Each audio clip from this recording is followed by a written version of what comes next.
I want to watch this video about the future of airlines. At least $11,000. This cabin. My experience going in is I've only done first class twice in my life. Once I got it for insanely cheap, like $400 for a couple $1,000 cost for the New Zealand flight where I made fun of Aiden the whole time. Amazing. I got that for $400. It was the best deal in my life. And the second time was when I bought it for one way. I don't know where I was going. I was flying solo to meet someone somewhere, and I bought it for one way, and it was just me. And well, again, I don't know if it was first. It was like probably the here. No, it was first. It had a thing. What airline? No, it wasn't that fancy. Again, I know I've never spent more than, I think the first cost me, the one time I bought it, I mean, it was expensive. I'm not gonna say it wasn't cheap, but it was like $1,200 probably. So I never bought like anything. That was the one time. And then the other time was $400. When people just fly private, and I haven't outside of that. And what I will say is, for the one time I bought it, I've paid full for it. I did not think it was worth it. That was my experience. That it was nice, but I didn't think it was worth it. And I sleep on flights, and I can sleep pretty fine in a normal seat.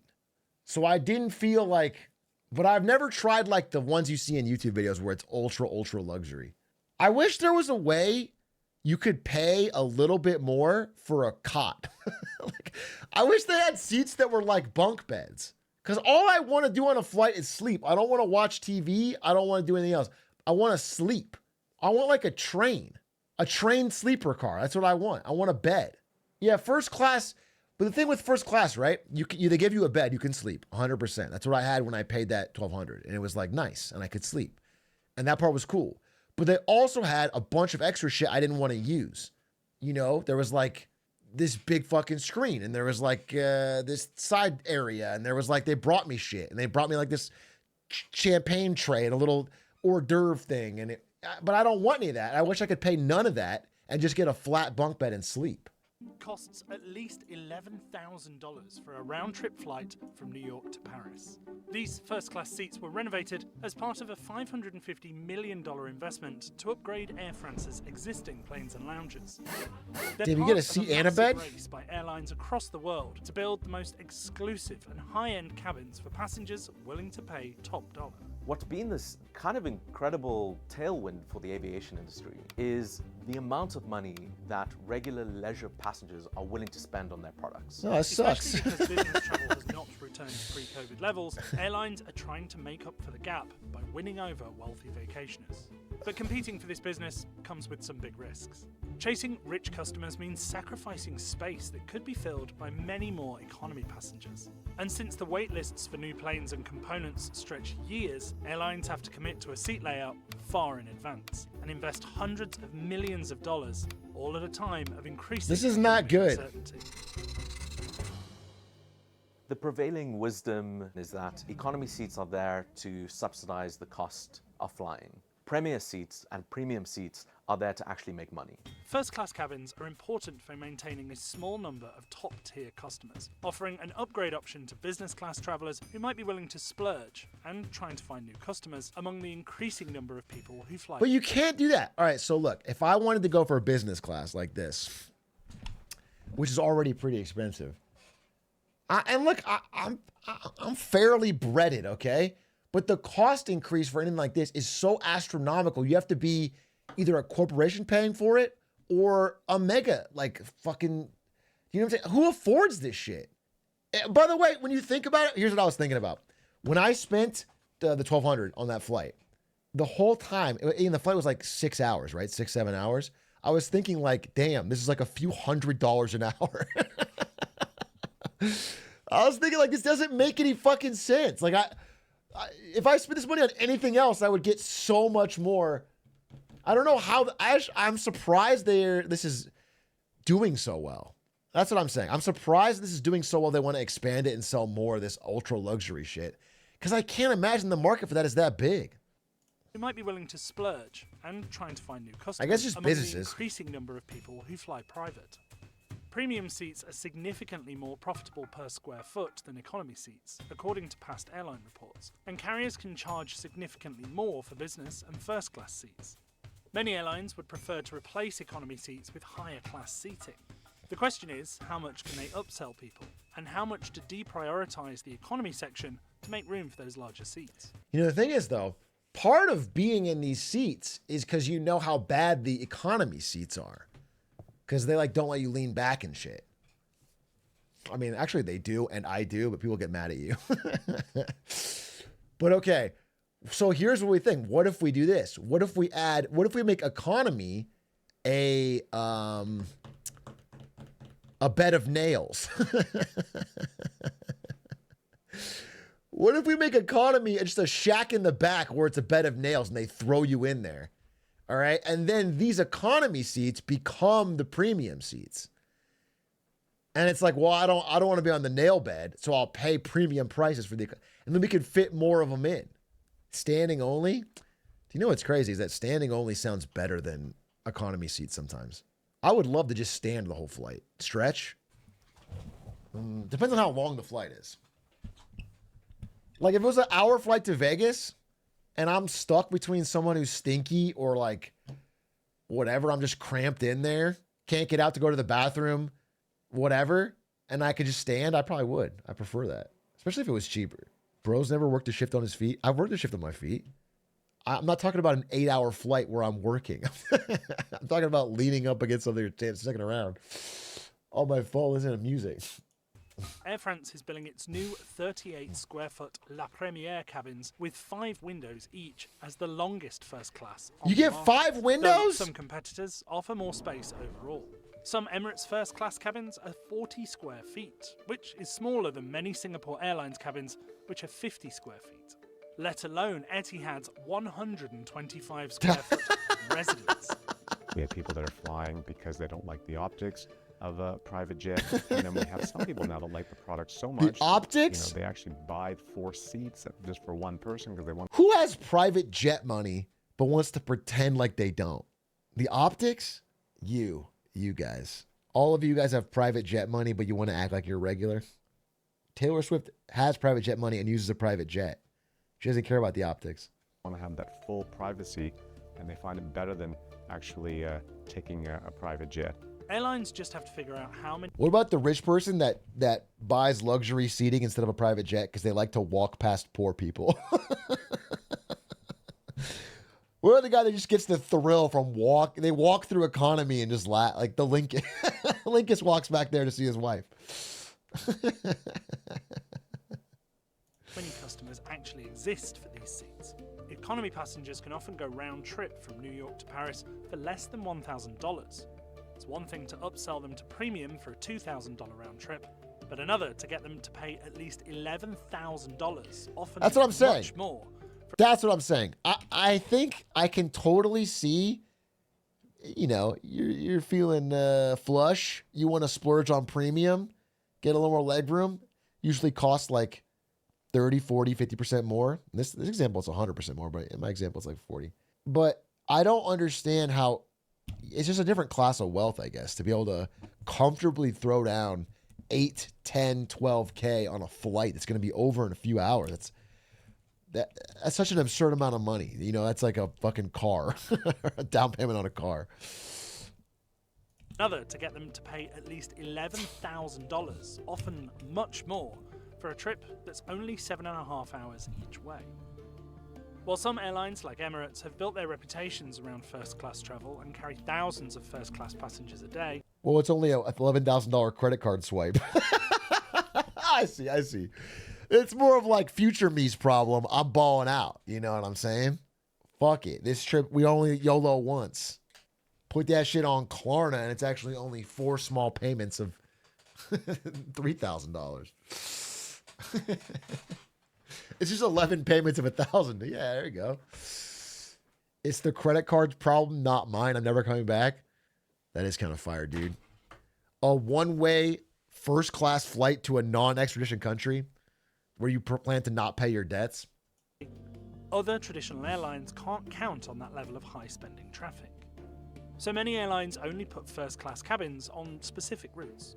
For instance, on Air France flights to the Caribbean, it uses a layout like this, which has 472 seats. For the same planes that go between New York and Paris, it often chooses this layout, with only 312 seats, 160 less, to make room for more premium cabins. For some traditional airlines, the changes are a correction to years of trying to... What if, to make it more affordable for people, you can hang off the wing? What if you want like a $50 flight, you can just hang on to the wing real tight? And yeah, Tom Cruise style. And it's like, it's at your own risk. It's at your own risk. So you have to sign something, and if you fall off, that's yours. But, dude, someone said, put me in the cargo with the dogs for $40 and I'm in. Dude, what if you could do that? What if you could put on a dog? You could draw up in a fursuit and be like, I'm a dog. Woof, woof. And they got to put you with the dogs and you get a way cheaper flight. Furry tickets. What if they offered fursuits at the door and you... This is what DMX rapped about. This suit is more expensive than first class. True. True. Nobody's got a fursuit sitting in the fucking coach, bro. I didn't think about that. I didn't think about that. To compete with budget carriers like Spirit and EasyJet. The airline business is pretty ruthless. It's a very competitive market. Margins are kind of famously thin. The global aviation industry has about $900 billion in annual expenses, largely fuel, labor, equipment, and various overhead costs. Most of these are borne by... Why don't they simply just not pay the crew? Are they stupid? That's 8.6% more profit if they just didn't pay the crew and the pilot. Pilots fly because they love to fly. They don't fly for the money. Why don't you just, we hire someone at minimum wage, give them ChatGPT and tell them to ask it how to fly the plane. Well, can I just test that right now? If I ask ChatGPT and I go, hey, ChatGPT, I'm on a Boeing 747 flight from New York to Paris. The pilot had a heart attack mid-flight, and the co-pilot did too. Also, everyone else on the flight that has any ability to fly a plane also had a heart attack. It's just me. I have to step up and fly this thing. What do I do? Okay, breathe. This is a terrifying situation, but I'm going to help you step by step. The good news, modern planes like the Boeing 747 are designed to practically fly themselves. Your mission is communication and a smooth landing. Let's go. Hey! Holy shit. It's all right. Okay. If you're mid-flight, you're probably on about don't touch too much. This part's too simple for this is too simple for what I have to do. I have to turn off the autopilot and then align the plane with the runway and fucking... I don't appreciate your tone. I'm the captain of this damn plane now, and I will be referred to as such.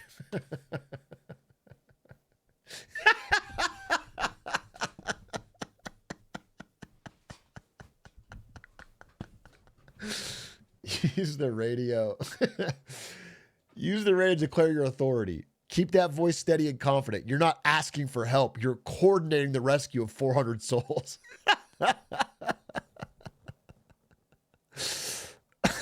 This is your moment, Captain. You are flying a legend. Let's land this thing in the history books. Supposed to tone down the glazing? Well, in that case, I kind of asked for it, but they haven't really toned it down, and they never really will, okay? Because it works. Tell it you crashed the plane. I messed up and forgot some of your instructions. The plane crashed, and now we're taking on water in the ocean. What should I do now to make sure The rest of the survivors still respect me as captain. Understood, Captain. We've gone from flight deck to lifeboat, but command doesn't end at impact, it begins. Leadership is not about avoiding the storm, it's about navigating through it with purpose. Command the scene. Stand tall, make eye contact. Use your best calm but in charge voice. I am your captain. I will get us through this. Listen to my instructions and we'll all walk away legends. Dude, imagine it, dude. Confidently strolling into the cockpit, I got this. Crashing the plane and then saying, listen to my instructions and we're all going to walk away legends. Control the narrative. When someone says, didn't the captain crash the plane? You say, I crash landed a 400-ton jet in the ocean with zero training, and most of you were still breathing. You're welcome. Then walk away slowly through smoke or mist.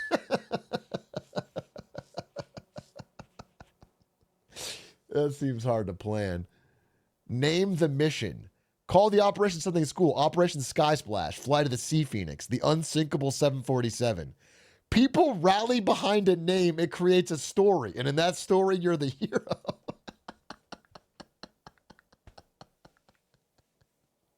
Prepare the rescue plan. Bonus, make a hat. If there's any wreckage fabric, fashion a captain's hat. Nothing restores authority faster than a symbolic headwear. Damn. This is pretty good. This is pretty good advice. This is pretty good advice. An Enron hat, if you will. Most of these are borne by traditional airlines that have larger staffs and more complex logistics. Meanwhile, the industry saw net profits last year of just about $32 billion, or about $7 per passenger. To stay in the black, full-service carriers have had to trim amenities and streamline operations. Now, some are trying to shift. Okay, this all feels very K-shaped. Am I being honest? They're stripping the airline to have more luxury cabins and taking away amenities from the from the lower class. Strategies to cut their economy sections and focus on passengers willing to pay more. For Air France, that meant flying smaller planes that it didn't have to fill with so many passengers, which also meant it could fly more people directly to their final destinations, rather than make everyone connect through Paris. We have gradually been reducing the average size of our long-haul fleet, not necessarily to make up for bigger premium cabins, but to lower the dependency on connecting and lower price travel. But it's unclear if the strategy to go premium will pay off in the long run. First off, it's expensive. Air France is spending about $1.1 billion per year to renew its fleet. And the new planes it's buying, like the Airbus A350, have list prices of more than $300 million each. Sheesh. And then there are the soft amenities. Airlines are ordering more caviar and champagne, hiring Michelin chefs to design their menus, and teaming up with luxury designers to make custom in-flight pajamas. The renovations are also taking See, that's a long what I time don't to want. I execute. want the bed. These companies are betting large I want the sums bed. and spending years pursuing strategies that could backfire. Here's the thing I'm going to say. All right. If you travel overseas, like let's say you do an 8-hour flight to go to Europe or you go to Japan, 10, 11 hours. If you are able to sleep on that flight, let's say you're doing a vacation. So it's like a 1-week trip or a 5-day trip or whatever. Okay. If you are able to sleep on the flight, then your first day there is 100 times better. 100 times better. Like it starts your whole vacation better. But if you get shit, if like you don't sleep at all on the flight, you feel like shit, your back hurts, you're fucked up, then you get there and all of a sudden like you're starting off in a huge deficit. You have to sleep extra at the hotel just to get back to normal. So just stay an extra day? Okay, well, you don't have that option usually. I'm just saying, fucking a cheap way to be able to sleep would be so swag. Fire. So What if you could press a button, okay? What if economy seats could fold all the way back like a bed, but you could press a button that asks the person behind you if they're cool snugging. If they're cool being the bigger little spoon or something. Okay? So you press a button on your seat and it anonymously prompts them And if they're cool, then the seat goes all the way back and you get a nice bed.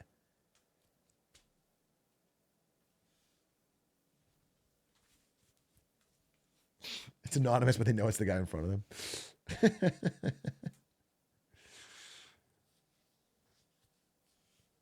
I noticed the recline method. Listen, I am taking a stand for recliners everywhere. If they don't want you to recline, get rid of it as an option. But as long as the button exists and I'm in the air and I'm sleepy, then I'm gonna recline it. Okay? It's not a fucking situation where the person with the whiniest person behind them gets to make the rules, okay? Either we all get it or we don't get it. By the way, if we all recline, nobody has a problem. Well said. Well said.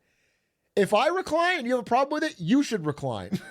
If we all recline, everyone's getting a nice, comfortable sleep. I always recline. Yeah, reclining is a bit of a contentious issue. Some people will give you shit if you recline. There's like a social code to them that the recline button should never be pressed for the pores. It's like if you're in economy, you should never press recline. And I just think that's dumb. You just recline. Now, this is my personal etiquette, is that if they're doing a meal, you have to unrecline during the meal. You have to. Because the person behind needs a full flat. You have to unrecline during the meal. That's my personal etiquette, because I want treat the way I want to be treated. But you got to recline. You got to be allowed to recline, dude. It's a nightmare. You're trapped. You can't be fucking sitting straight up. Overseas, it's fine. Not on a 90-minute flight. It's fine on a 90-minute flight, too. Like, my ass is reclining, bro. We made the strategic decision to invest in a new La Première 6 years ago. Then it was designing the seat. I recline not because I want to, because I personally hate tall people. Let them know. Let them know, dude. Statistically, tall people will earn more money on average in their life. And they should spend that on more legroom on airlines. It's a balancing act. Okay? If they're getting the tall person privilege, then they should spend it on fucking more seats, more fucking legroom. Finding the suppliers, developing the seat, and then it was certifying. Damn, look at that. Certifying took a long time because it's not just certifying the whole seat. There's fire testing. There's, making sure it's not too heavy, not too light, durability testing. So that part took about 3. Reclining is fine, but water bottles in the seat pocket is terrorism? What does that mean? Water bottles in the seat pocket is terrorism. You mean like the little, the net on the back of the seat? They open that and put a water bottle in it? And that bothers you? You can feel that through the thing? Oh, I know what you're saying. I know what you're saying. But it's really only for like a certain type of seat, and only if it's like a rigid body water bottle and it's like put in such a way to where you can feel the angle through the... It's Princess and the Pea energy, I'll be honest with you. That's correct. But yeah, I think there's something to that. Oh, you know what? I fucking... you know what fucking is annoying? Okay. All right. So let's say my ass is reclining, because I am not going to not recline. Let's say I'm reclining and it's not mealtime, but they put their tray down and then lay their head on it like this. Nah, you're fucking me up. Nah, you're fucking me up, because it like shakes the fucking thing. It jostles me while I'm trying to snooze. And it sags the whole chair. It's the counter tech. It's the counter tech, dude. I hate that. I hate when people do that. Loki, that makes me want to unrecline. So I guess if someone's reclining and you're pissed off at it, do that strategy and you can fucking you can do the counter, because they'll probably want to unrecline. It's definitely the nuclear option though, because now I'm pissed at you. Now it's on site. As a tall guy, I purposefully stick my knee out as far as possible to prevent them reclining. First of all, if you think that's stopping my ass, I am pressing the button full press and the back is going, you are not stopping me from getting my full whatever 3.5, 4.5 inches they give me, all right? I'll snap the knee. Your knee will break before my will does.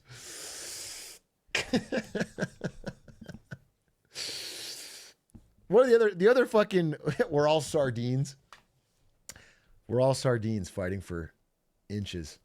One thing I'll do too, I took a lot of, it is crazy that Twitch made me fly so much, but did not give me any amenities or, you know, it was no fucking, I had to buy the cheapest fucking flight every time. Actually, they booked it for you. I couldn't even book a flight and reimburse it. They would book the flight for you, and they would always book the cheapest fucking flight. And so I took a lot of flights, a lot of cheap flights. And there's many, many tricks. One of the best ones is on flights where you don't have an assigned seat, is you just, and this is kind of, I'm not saying I'm proud of it, but you do what you got to do when you're flying this much, is you take your backpack and your laptop and shit, and you like put it in the seats next to you. You make it seem like there's already people there. You know, you sort of fill that shit up. And that way, people will not break social code to take those seats until everything else is filled up. Not sure, you're not supposed to do that. No. But I've definitely done that. I don't say I put my laptop out, but I've definitely, like, I'm in the window seat, I'll put my backpack in the aisle seat. And that way it's like, you want to take the middle? You want to take the middle? And all right, you're saying YTA, but guess what? Often, very fucking often, because the flight wasn't fully sold, I get a full 3 and I snooze. I lay down and I'm snoozing and I sleep fucking great. And then I go to my fucking, whatever I have to go to, PAX East, and I'm working the weekend I'm not getting paid for. I used to do this on the bus. It's a goated bus strategy. It's a goated bus strategy too. Toes outstretched. Yep. What else? Has anyone ever taken their shoes off on a plane? That's a question. Let's get real. Let's get raw and real. Has anyone ever taken their shoes off on a plane? Be fucking honest, all right? Stand up for yourself, all right? Some people take their shoes off on a plane. Guilty. Guilty. I've done it, but here's the only thing you got to make sure. The only thing you got to make sure is that your socks aren't stinky. It's got to be a fresh pair of clean socks. Just being real. If it's stinky, you keep your shoes on. There's a line. But if you're not stinking it up, take the fucking shoes off, bro. How can you tell? You should be able to tell. But if you can't tell, ask somebody. Hopefully you have someone with you. Everyone thinks their own socks aren't stinky? No, come on. You know when your socks are stinky. You never taken off your shoe and gotten a whiff and been like, well, damn, only if I get my nose in there. I like the smell low key. All right, well, you don't get to decide then. You don't get to decide. My family likes to cut in line while deboarding. They get up fast and don't wait their turn. No, that's fucked. I feel like, again, I guess I have a random ethical code. Because some people here seem to have very strict rules. I have a line. This is the line I don't have, because here's what I think. When the plane is landed and we're all just waiting around for the light to go on and us to be allowed to leave, the time you're saving by being first is so fucking little. I'm usually one of the last to leave because I don't like the fucking hassle of it. And I'm a window seat guy. So I just sit there. I just wait. I just sort of wait. I just fucking take my time on my phone, chill, and then I fucking can grab everything and go. I don't like the idea of jostling through everybody to fucking... Yeah, I stretch a bit. I send some texts. I just did a 5-week federal election tour of Canada last month on the Leaders Charter plane. My shoes were off on every flight. Yep. Okay. All right. Loud and proud. I respect that. Loud and proud. Loud and proud.